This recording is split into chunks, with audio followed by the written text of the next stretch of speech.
빈들의 축복, 이런 내용을 함께 은혜를 나누겠습니다. 오늘 말씀은 우리 어르신들이 신앙생활하면서 많이 들었던 내용입니다. 한마디로 오병이어의 기적이라고 들었던 말씀입니다. 저는 오늘 이 말씀을 빈들의 축복으로 다시 한번 영적으로 묵상을 하고 은혜를 받기를 원합니다. 오늘 말씀에 보면은 여자와 어린 아이를 제외하고 5,000명이나 먹었더라고 했거든요. 그 말은 5,000명이라는 수는 성인 남자만 카운트했다는 얘기입니다.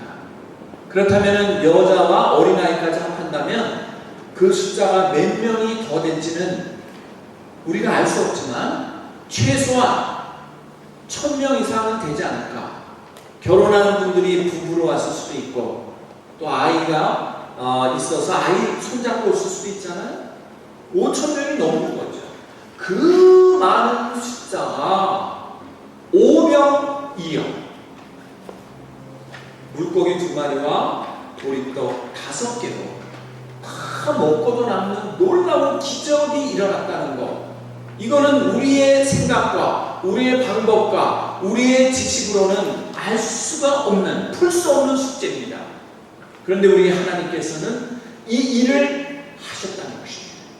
그런데 그 말씀의 중심에는 오늘 본문 안에서 깨달아야 될 진리의 신비스러움이 담겨져 있음을 확인할 수가 있습니다.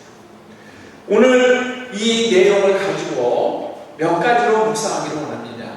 첫 번째로 오늘 나타난 이 기적과 같은 역사는 어떠한 교훈을 우리에게 주시는가? 바로 빈들에 나타난 축복이었다는 것입니다. 빈들이라는 것은 무엇이에요? 아무것도 없는, 공허한, 텅텅 비어있는 것을 빈들이라고 합니다. 마치 이 그림과 같이 넓은 벌판, 그저 무성한 잔디와 잡초만 있을 뿐, 그리고 저 끝에 맞닿는 하늘과 지평선만 있을 뿐, 아무것도 없는 이것을 빈들이라고 하는 것입니다. 오늘 말씀을 보시면은 13절에 이렇게 기록하고 있죠. 예수께서 들으시고 배를 타고 떠나서 따로 빈 들에 가시니 그랬습니다. 사실 예수님은 조용히 혼자 있고 싶어서 아무도 없는 빈 들로 가신 거예요. 그랬는데 13절을 보시면 무리가 듣고 여러 고을로부터 걸어서 쫓아온 거예요. 많은 사람들이 쫓아온 거예요. 예수님은 따로 혼자 있고 싶어서 빈들로 가신 건데 예수님이 오셨다는 얘기를 듣고 이 동네 저 동네 윗소문이 퍼지더니 모여들기 시작한 숫자가 몇 명이 되는 거예요? 성인 남자만 5,000명.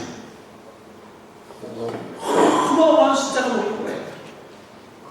요즘도 5,000명이라고 그러면 이 적은 수가 아니잖아요.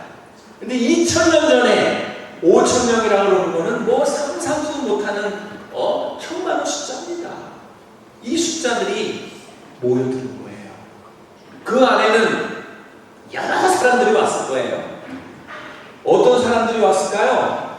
오늘 말씀에 14절을 보세요. 14절 순서지에 같이 한번 읽어봐요. 14절만 시작. 예수께서 나오사 큰 무리를 보시고 불쌍히 여기사 그 중에 있는 병인을 고쳐 주시니라. 아멘. 병자들이 엄청 많이 온 거예요. 병자들. 또 예수님의 말씀을 듣고 싶어하는 분들도 많이 온 거예요. 그러니까 예수님이 가만히 보니까 병자들이 많아. 그래 그들을 한 분 한 분 축복하시고 기도하시고 치료하시는 일들을 하신 거죠. 그 다음에 말씀이 들어간 거예요. 치유가 먼저 일어났어요. 이 빈 들에 나타난 축복이었다는 것은 뭘 의미할까요? 우리 마음을 비유해봐요.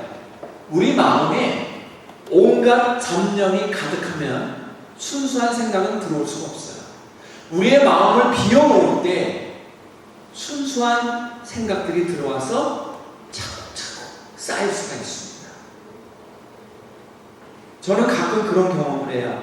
우리 어르신들도 이민 와서 이사를 많이 했죠? 이민 생활 몇십 년에 이사 10번 이상 하신 분 한번 손 들어보세요. 이사를 10번 이상 하신 분, 이민 와가지고.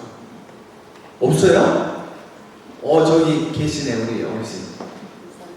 저는 이민 생활 오래되지 않았는데도 7번 이상 했어요. 뭐 쪽방에 있다가 뭐 또 조금 큰 방으로 갔다가 또 아이들 교육 문제 때문에 또 학교 근처로 갔다가 뭐 그러면서 평균 3년에서 4년에 한 번씩 이사를 했더라고요. 그래서 지금은 이제 딱 붙박이로 있지만, 근데 놀라운 사실, 처음에 이사하려고 집을 딱 갔을 때는 그렇게 커 보이더라고. 왜 그렇게 커 보이죠? 비어있기 때문에. 비어있기 때문에 와, 방이 이렇게 커, 거실이 이렇게 커 했던 그 집이 우리가 들어가면서부터 소파 들어가죠, 방마다 침대 들어갑니다, 책상 들어갑니다, 살림살이가 여기저기 구석구석 들어갑니다. 3, 4년이 지난 다음에는요, 발 디딜 틈이 없는 집이 되어버렸어요. 그 다음에 이사하려고 그러면은 왜 짐이 이렇게 많은지 뺑 또 나오고 실어도 또 있고 끝도 없는 짐이 자꾸 나와요. 자꾸 나와요. 빈 집이었을 때는 넓고 좋았는데 채워지니까 들어가서 누울 자리가 없을 만큼 비좁아요. 비어있을 때는 무엇이 들어가도 다 자리를 잡아요. 그러나 뭔가가 차여있을 때는 들어갈 자리가 없어서 못 들어가요. 여기 빈 틀이라는 것은 뭘 우리에게 교훈할까요? 마음이 비어있을 때, 하나님의 음성을 듣고자 하는 빈 마음을 갖고 있을 때, 하나님이 주시는 말씀, 하나님께서 공급하시는 은혜가 차곡 쌓인다는 거예요. 그런데 이미 내 마음에 걱정, 근심이 들어와 있고, 돈 떼어먹은 것 때문에 잠 못 자는 그 불편한 마음이 들어와 있고, 누군가를 미워해가지고 시기하는 마음이 들어와 있고, 이런 게 차버리면 정작 예수님의 말씀이 들어갈 곳이 없어요. 빈들이 나타내는 의미는 뭘까요? 바로 우리의 빈 마음 속에 하나님이 원하시는 그림을 그릴 수가 있습니다. 하나님이 주시고자 하는 선물을 채울 수가 있습니다. 이것이 바로 오늘 본문이 주는 첫 번째 교훈, 빈들에 나타난 축복이라는 것입니다. 두 번째로 오늘 본문 우리에게 무엇을 교훈할까요? 사람의 활동이 정지되는 시간, 즉 저녁 때에 나타난 축복이었다는 것입니다. 오늘 말씀 15절을 한번 보세요. 15절을 보면 시간이 언제라 그랬죠? 15절. 저녁이 되네. 저녁이 되네. 대낮이 아니에요. 아침이 아니에요. 저녁이 되네. 이 저녁이 됐다라고 하는 데서 말하는 시간적 의미는 뭐예요? 지금 여기 황혼, 해가 뉘어 저무는 멋있는 황혼의 모습이 펼쳐졌는데, 바로 해가 지는 저녁은요, 모든 활동이 정지하는 시간, 쉬는 시간, 안식하는 시간이에요. 내가 뭐 욕심 부릴 필요 없어요. 돈 내가 좀 더 벌어야 되겠다, 내가 뭐 좀 더 먹어야 되겠다, 이런 게 필요 없어요. 모든 걸 내려놓고 편하게 안식하는 시간이 저녁이죠. 이 저녁 때에 이 놀라운 기적이 일어난 거예요. 대낮에 일어난 게 아니에요. 저녁 때 일어났다는 건 우리에게 어떤 영적인 교훈을 줄까요? 우리가 모든 것을 내려놓고 모든 것을 맡기고 쉬고 있을 때 거기에 은혜가 임한다는 거예요. 물에 빠진 사람이 살려달라고 발버둥칩니다. 살려달라고 발버둥치는 동안에는 그 사람을 건지기가 너무 힘들어요. 왜 그렇죠? 구하러 간 사람까지 같이 끌어안고 들어가기 때문에 물귀신 작전으로 나와. 같이 끌어안고 들어가. 살려달라고 그러면서 구하러 간 사람까지 같이 죽어요. 그 사람이 구조될 수 있는 절호의 찬스는 언제죠? 살려달라고 발버둥 치다가 지쳐가지고 꼴로로 하면서 손과 팔에 힘이 다 빠져가지고 넉다운 돼 있을 때, 그때 구조대원이 가서 딱 잡아서 던지면 100% 구조가 돼요. 활동을 하고 자기가 살아보겠다고 욕심을 부리고 내 힘으로 해보겠다고 난리 법석을 칠 때는 절대로 도와줄 수가 없어요. 그러나 기본 모든 걸 포기하고 나는 더 이상 못해, 안 돼, 꼴까닥 하고서 정지되는 순간에 그때 쏜살같이 가서 건져내가지고 인공호흡을 하면 그 사람은 사는 거예요. 그렇습니다. 저녁 때 나타난 이 축복은 우리에게 어떠한 것을 교훈하는가? 내 욕심, 내 정욕, 내가 계획하고 있는 일을 내가 이루려고 발버둥칠 때는 하나님은 역사하지 않아요. 자기가 잘났다는데, 자기가 하나님처럼 모든 걸 결정하고 하겠다는데, 하나님께서 도와주시려고 해도 도와줄 수 있는 공간이 없어요. 자기가 다 하는 걸로 착각하니까. 하나님이 그냥 놔둬요. 그래, 네가 그렇게 똑똑해? 네가 그렇게 잘해? 해봐. 하나님이 놔둬요. 하나님은 언제 도와주세요? 내 모든 것들을 내려놓고 저는 아무것도 아닙니다. 저는 무지해요. 하나님 도와주십시오. 저 모든 걸 내려놓고 주님께 맡깁니다. 모든 자기의 욕심과 정욕과 자기의 소욕을 포기하고 정지 상태에서 도움을 구할 때 하나님은 놀라운 기적들을 부어주실 줄로 믿습니다. 우리가 하나님의 도움을 받는 길은 내려놔야 돼요. 많은 사람들이 돈이 없을 때는 돈 벌려고 막 투잡, 쓰리잡 뛰면서 큰 돈 벌려고 막 얼마나 애쓰는지 몰라요. 근데 돈이 좀 벌어지면 어떻게 돼요? 그때부터는 놀러 다니기 바빠요. 또 돈 번 걸로 흥청망청 놀러 다니면서 안 가본 데가 없어. 온갖 군데 다 돌아다니면서 놀러 다니기 바빠요. 돈도 많고 놀러 다니는 것까지 이제 다 해가지고 놀러 갈 데가 없어. 그 다음에 이제 뭐 하려고 그러죠? 명예욕이 생기는 거예요. 명예욕. 그래서 내 돈을 막 어디다가 몇십만 원씩 내놓고 이름 하나 얻는 겁니다. 어느 단체의 대표, 이사, 고문, 또 정치 쪽에 관심 있는 분들은 시의원, 국회의원 이런 데 이제 출마해가지고 명예를 가지는 거예요. 끊임없이 자기 욕망을 채우려는 그 순간에는 하나님이 역사하시기가 힘들어요. 하나님이 그와 함께 동행하기가 너무 힘들어요. 아무리 내가 훌륭한 정치인, 기업인, 아무리 훌륭한 학자요 과학자가 될지라도 겸손히 자기의 욕심과 정욕을 내려놓고 하나님의 도움을 청하는 그 순간에 하나님이 함께 하시는 줄로 믿습니다. 하나님은 내 것을 내려놓고 하나님의 도움을 청하는 이에게 힘이 되어 주시는 것이지, 내가 모든 것을 할 수 있다고 착각하는 이들에게 하나님이 힘이 되지를 않으십니다. 여기 저녁 때 나타난 축복이라는 것은 바로 뭘 의미해요? 모든 활동과 소욕을 정지하고 쉬는 시간, 모든 걸 맡길 수 있는 시간에 이 놀라운 기적이 일어난다는 것입니다. 세 번째로 오늘 본문 우리에게 어떠한 교훈을 줄까요? 어린아이의 헌신으로 나타난 축복이었습니다. 오늘 본문에는 어린이라는 이야기가 언급되지 않았지만 다른 마가복음이나 다른 복음서에는 어린아이가 오병이어를 들고 있다가 유일하게 남아있는 음식은 그거밖에 없었어요. 근데 저녁이 되니까 제자들이 예수님한테 와서 이렇게 얘기했죠. 주님, 이제 저녁이 돼서 시작합니다.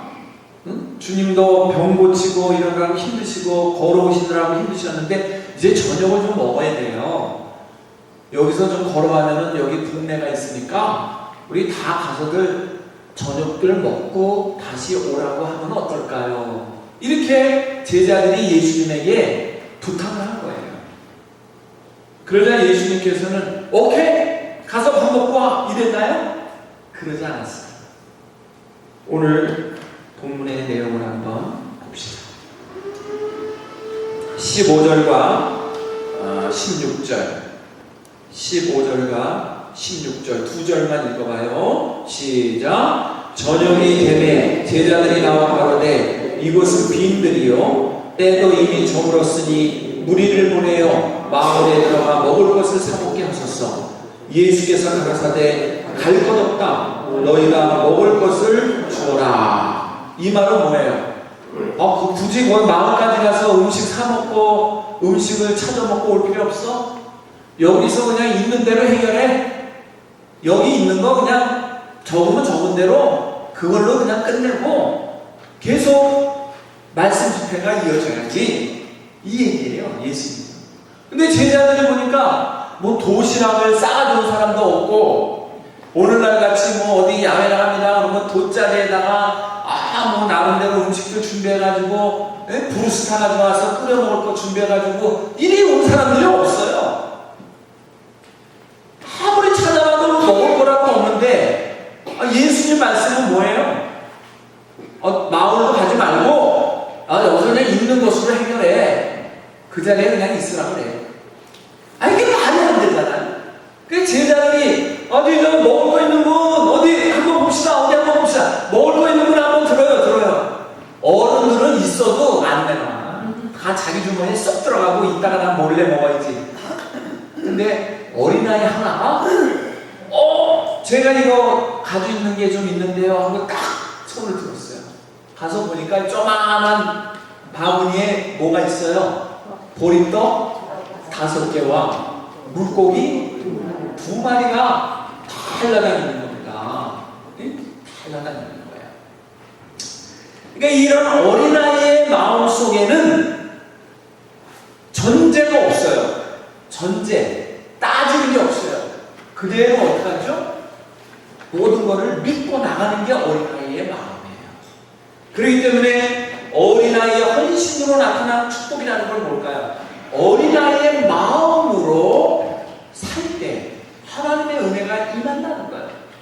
어린아이의 마음으로 살 때 거기 기적이 임한다는 거예요. 어린아이들은 순수합니다. 모든 것을 사랑합니다. 조건을 붙이지 않습니다. 모든 것을 다 동의합니다. 엄마 아빠가 하자 그러면 노가 없어요. 전부 다 오케이 하고 다 따라 나섭니다. 이게 어린아이의 특성입니다. 어린아이들은 모든 것을 사랑하기 때문에 길을 가다가도 강아지가 지나가면은 저 강아지 이쁘다고 만져보려고 그래요. 꽃이 있으면 꽃이 이쁘다고 만져보려고 그래요. 심지어는 바닥에 기어가는 벌레가 있는데도 아이고 이거 뭐야 하고 만져보려고 그래요. 왜 그렇죠? 어린아이들은 때묻지 않은 마음으로 순수하기 때문에 모든 것을 사랑하기 때문에 다 내게로 오는 것을 받아주고 품어주고 쓰다듬어 주려고 그러는 것이 어린아이들입니다. 이런 마음에 온전한 헌신이 있고 온전한 믿음의 충만이 있는 것입니다. 그런데 나이가 들어갈수록 어떻게 돼요? 마음이 순수해지지가 않아요. 누가 자 여기 눈가사탕 하나 줄게 와요 그러면 어린아이 때는 덮어놓고 뛰어나갑니다. 근데 좀 커지면 어떻게 되죠? 아니 저 사람 나 모르는 사람인데 왜 나를 눈가사탕을 준다고 그러지? 이상한데 나 유괴가 나거나 갸우뚱 두 발이 잘 안 움직입니다. 어른들은 아예 받아먹지도 않아요. 지나가는 어른에게 여기 눈가사탕 있는데 하나 드실래요? 그러면 이 친구가 누구를 놀리나? 내가 지금 눈가사탕 수준이야. 이 정신 나가는 사람이 있어. 팍 한마디 핀잔을 주고 가는 게 어른이란 말이죠. 그러나 어린아이는 그렇지 않습니다. 이 어린아이가 지금 준비하고 있는 오병이어는 모든 기적을 동반하는 원인이 되고 있습니다.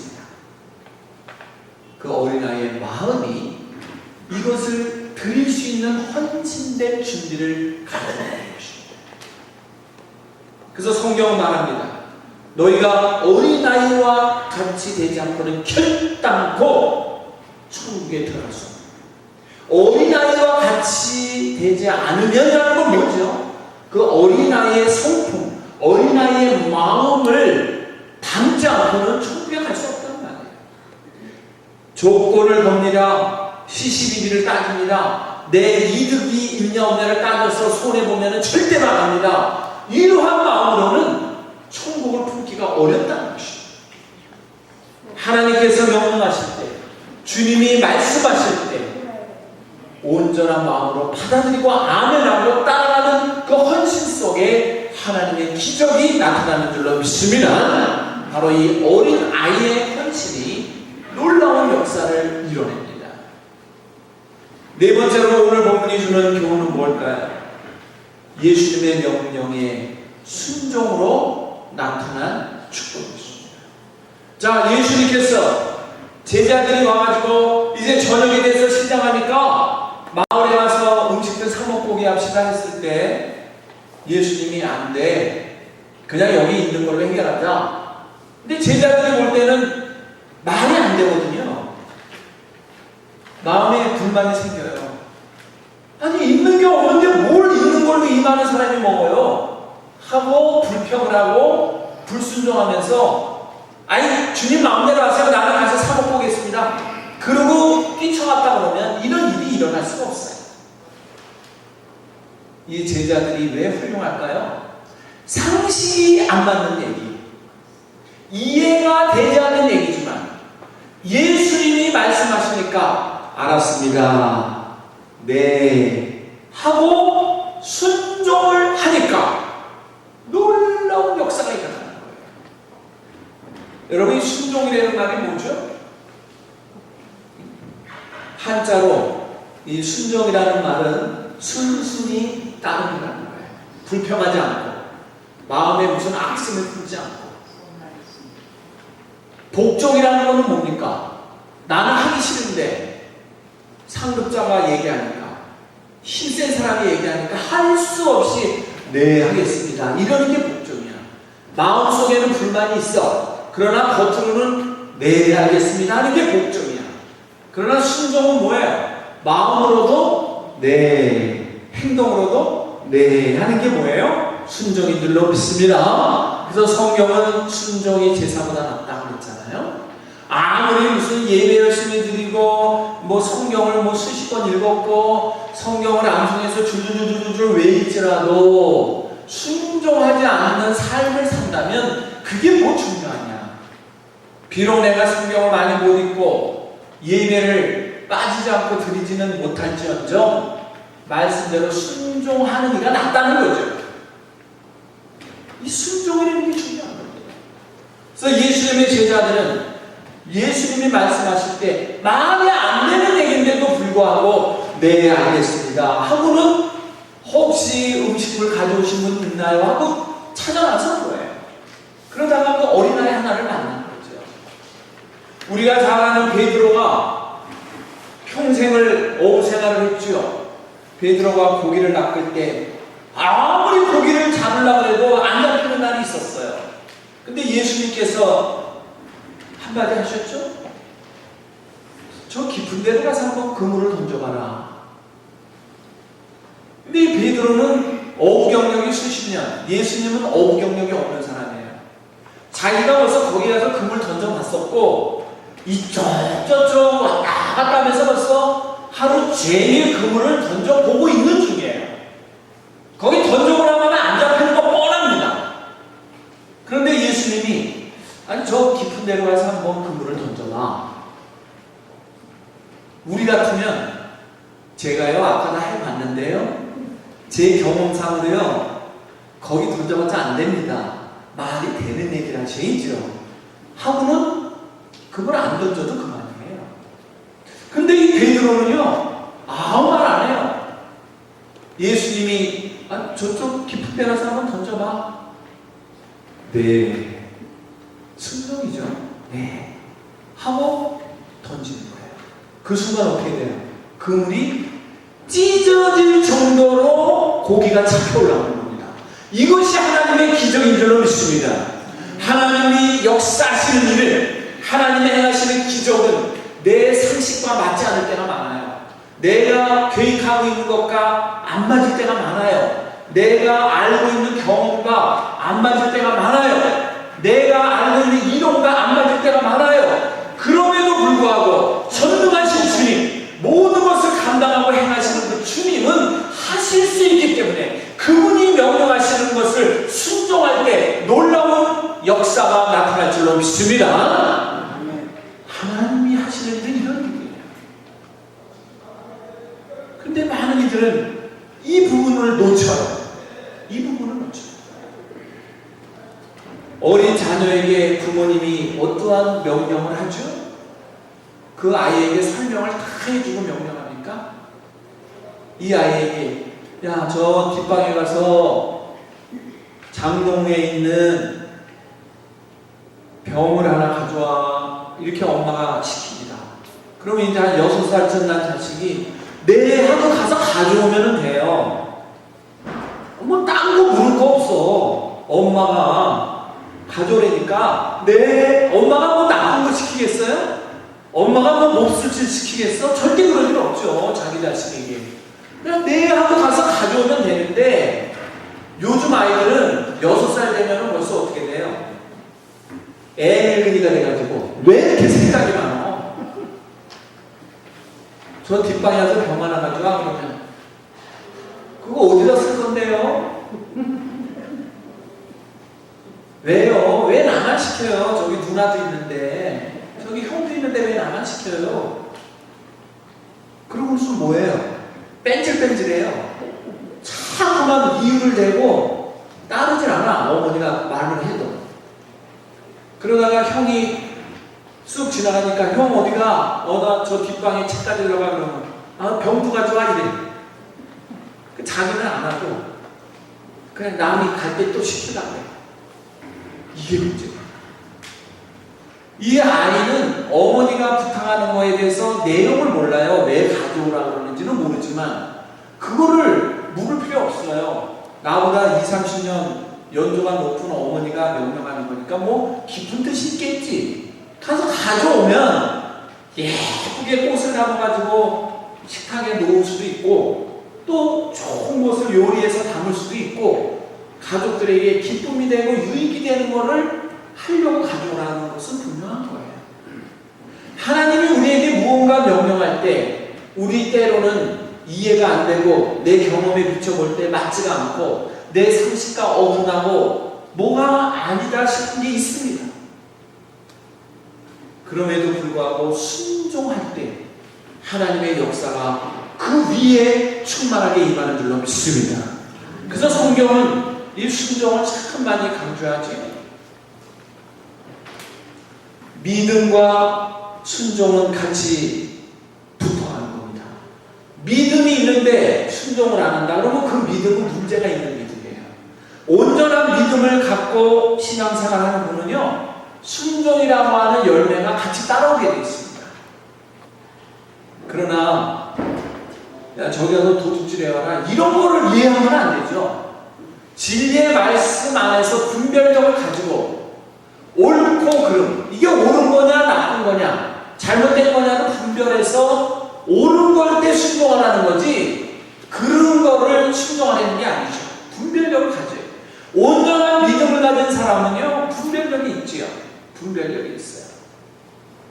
그래서 야고보서 1장 5절에 보면 너희에게 지혜가 부족하거든 지혜를 구하라. 그 지혜를 후히 주시겠다고 약속합니다. 야고보서 1장 5절에서 말하는 지혜는 소피아라는 말입니다. 이 소피아라는 말은 옳고 그름을 분별하는 능력을 얘기하는 거예요. 지식이라는 거는 내가 공부해서 얻어내는 거지만 지혜라는 거는 공부해서 얻어내는 게 아니에요. 하나님이 주시는 거예요. 그래서 이것이 옳은지 그른지를 분별해서 내 삶을 만들어 나갈 때 옳은 길로 가도록 인도를 받는, 그게 바로 뭐예요? 그게 지혜예요. 지혜. 과거에 우리 어르신들이 많이 배우지 못했어요. 뭐 대학을 나오고 박사를 얻고 이런 건 별로 없었어요. 그럼에도 불구하고 자녀들을 현명하게 키우고 살림을 규모 있게 할 수 있었던 것은 뭐죠? 지혜가 있었기 때문에 그래요. 옳고 그른 걸 아는 지혜가 있었기 때문에 아이들이 뭐를 잘못하면은 휘초리를 들고 혼쭐을 내서 다시는 그 일을 못하게 하잖아요. 근데 오늘날 부모들은, 신세대 부모들은 자식이 하나, 많으면 둘이에요. 너무 자녀들을 신같이 다투다 보니까 옳은 것도 옳은 거, 그른 것도 옳은 거 다 잃어버려요. 아이들이 분별이 없어져요. 분별이. 뭐가 옳고 그른 건지 분별이 없어져서 아이들이 예의범절도 없습니다. 버스나 지하철 타봐요. 요즘에 아이들이 자리 양보 안 해요. 아유, 내가 더 힘들어. 그러면요, 다리 꼬고 앉아서 연로하신 분이 앞에 와도 눈 딱 감고 모르는 척하고 말이지 자리 양보 안 해요. 오히려 자기들이 더 힘들기 때문에 자기들이 앉아야 된다는 거야. 왜? 연로하신 분은 하는 일이 뭐 있어. 매일 놀잖아. 우리는 새벽부터 학교 가서 공부해야 되고, 끝나면 학원 가야 되고, 또 와서 심부름해야 되고, 아유, 우리 피곤해. 우리가 앉아야 돼. 노는 부분은 서서 다니면 돼. 그 경로 사상이 없어진 거예요. 왜? 이 사고방식이 이제는요, 옛날하고 180도 뒤집어져 있어요. 옳고 그름의 문제를 따지는 게 아니에요. 나에게 이득이 되느냐, 손해가 되느냐를 따지는 거예요. 옛날 부모님들은요, 아이들이 자기 자식이 골목길에서 놀다가 돌멩이를 잘못 던져가지고 쨍그랑 하는 소리가 났습니다. 옆집에 유리창을 깨는 거죠. 당장에 어머니가 그 아이를 딱 데리고, 야, 어떡하다 이렇게 실수를 했어? 너 잘못한 거 알지? 빨리 우리 주인집 찾아가서 사과하자. 데리고 가요. 그 똑똑 두들긴 다음에, 아유, 죄송합니다. 우리 아이가 그만 아이들하고 놀다가 잘못 돌을 던져서 유리창을 깼네요. 아유, 죄송합니다. 저희가 이걸 물어드려야 됩니다. 유리창이 값이 얼마나 되는지 알려주십시오. 그러면 전혀 유리창 깨졌는지도 몰랐던 분인데, 와가지고 얘기하니까 나와가지고 얼마나 고마워요. 아유, 애들이 놀다가 그럴 수도 있죠. 뭘 그걸 가지고 이렇게 또 찾아왔으니까 우리가 모르는 사이도 아니고 잘 알고 지내잖아요. 일부러 그런 게 아니고 놀다 그런 건데 괜찮아요. 괜찮아요. 아닙니다. 그래도 얘가 잘못된 거기 때문에 우리가 보상을 해야 된다는 거를 이 아이가 알아야 됩니다. 그러니까 저희가 그 유리를 끼워드리겠습니다. 이게 우리 어르신들이 갖고 있는 생각이에요. 예전에 우리 부모님이 그렇게 했습니다. 근데 요즘에 신세대 부모는 어떤지 아세요? 쨍그랑 소리가 나가지고 엄마 큰일 났어. 나 놀다가 유리창 깼어. 누가 봤냐? 아니야, 아무도 안 봤어. 나 혼자 놀다 깼어. 됐어. 뚝! 끝이야. 이 아이의 마음에 뭐가 생기죠? 아무도 안 볼 때는 나쁜 짓을 해도 되는구나. 누가 봤을 때만 미안하다 그러면 안 봤을 때는 그냥 딱 씻어버려도 되는구나. 이 아이 머릿속에 이게 딱 들어가는 거야. 애를 공부를 엄청 시킵니다. 시간당 몇만원, 한 과목에 30만원 되는 과외를 시키면서 5과목씩 시키면서 몇백만원 들여가지고 사교육비를 들여가지고 명문대학에 얘를 보냅니다. 대학원 나옵니다. 박사가 됩니다. 나중에 출세를 합니다. 국회의원이 됩니다. 와, 이 집안에 용났다고 잘 나간다고 박수치고 난리칩니다. 그러다 어느 날 신문에 대문짝만하게 납니다. 모 국회의원 뇌물 받고 구속되다. 뇌물은 보는 데서 받아요? 안 보는 데서 받아요? 뇌물을 보는 데서 받는 사람은 바보지. 안 보는 데서 받죠?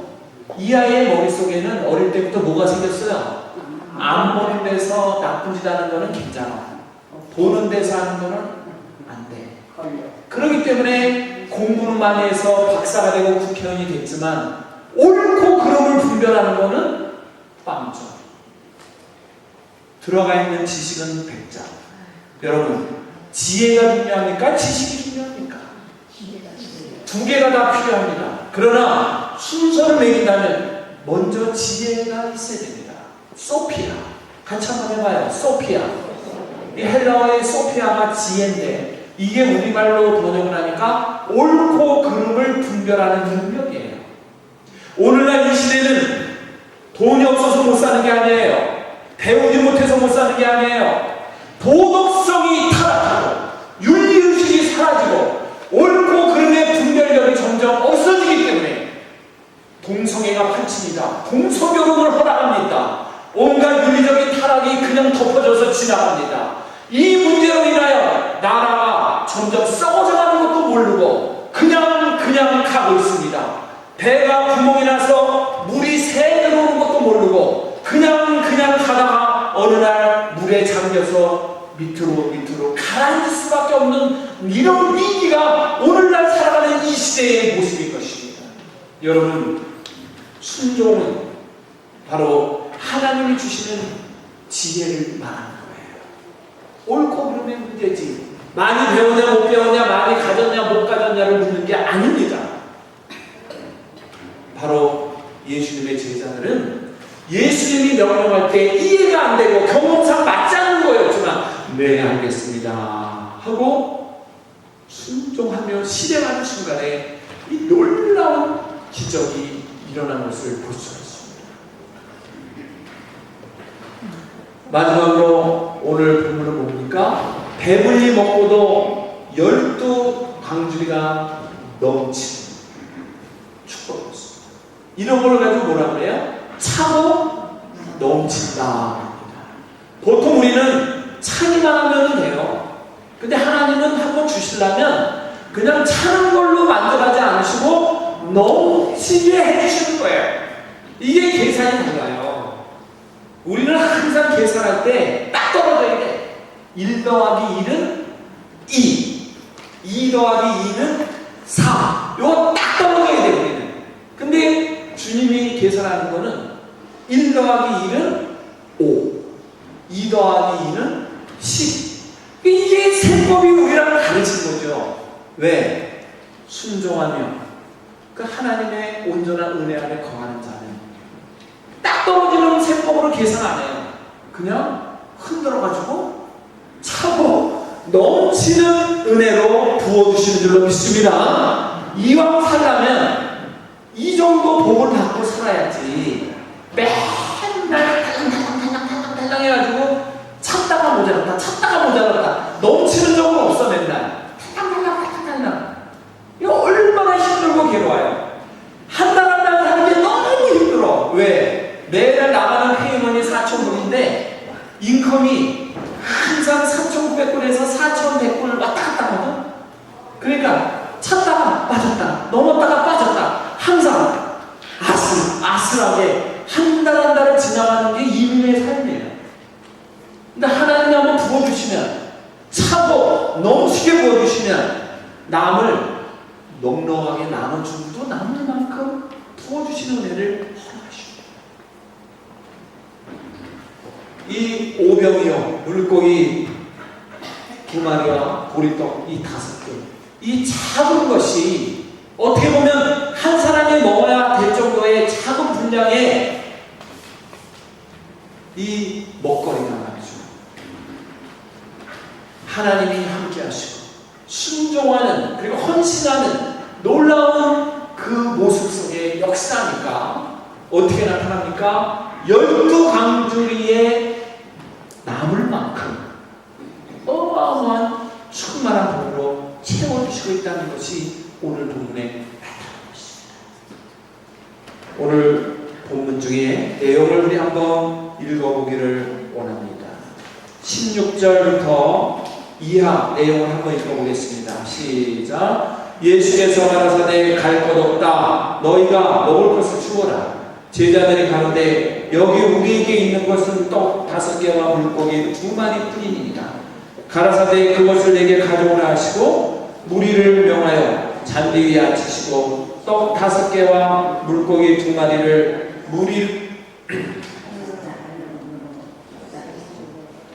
제자들이 무리에게 주니 거기 헬라어는 빼시고요. 이게 먹을수록 끊임없이 나오는 은총을 주셨습니다. 그리고 20절 21절 시작. 다 배불리 먹고 남은 조각을 12바구니에 차게 거두었으니 먹은 사람은 여자와 아이 외에 5,000명이나 되었더라. 할렐루야. 아멘. 하나님의 역사는요 바로 빈들의 축복으로 나타났던 것입니다. 어린아이의 헌신 속에서 나타났던 것입니다. 우리의 모든 욕망과 욕심을 포기하고 내려놓는 저녁 때 나타나는 것을 볼 수가 있습니다. 내 생각에는 도저히 이해가 안 되지만 순종할 때 나타나십니다. 하나님이 주시는 은혜와 하나님이 주시는 기적의 복은 그냥 채울 정도가 아니라 차고 넘쳐서 흔들어서도 부족함이 없을 정도로 부어주시는 은혜로 임했던 것을 기억합니다. 바라기는 이제 우리 어르신들의 삶 속에도 모든 것을 주님께 맡기고 주님 말씀에 순종함으로 차고 넘치는 복을 받으시는 주인공이 되시기를 축원합니다. 그 주인공이 되어서 8월 한 달을 멋있게 승승장구 영적으로 상승작용을 일으키면서 독수리가 웅비하며 올라가듯이 날개를 달고 하염없이 올라가는 영적인 복락을 누리시는 8월 한 달이 되기를 주님의 이름으로 간절히 축원합니다. 축원합니다. 아멘. 기도합시다.